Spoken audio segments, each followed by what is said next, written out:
आइपिओमा तपाईहरू 10 किता एप्लाई गरी थियो भने यसमा चाहिँ 25 किता एप्लाई गर्नुपर्ने छ।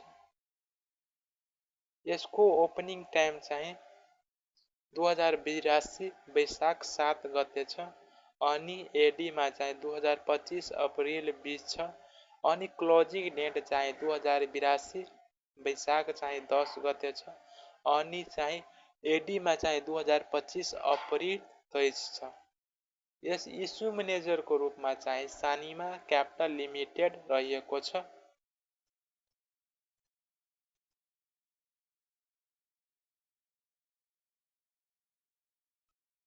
यसमा कुल रकम चाहिँ 2.5 अरब लागेको छ।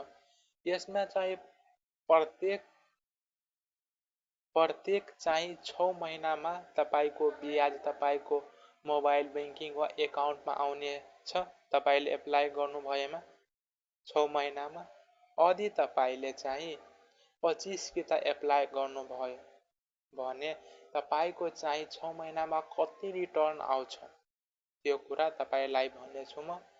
त्यसको चाहिँ 6 महिनामा तपाईलाई 875 अनि वर्षमा चाहिँ 1750 आउनेछ।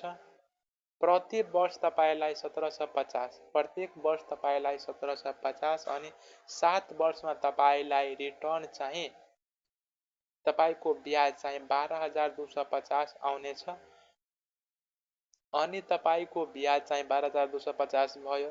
मूलधन तपाईले 25000 लगाउनु भएको थियो।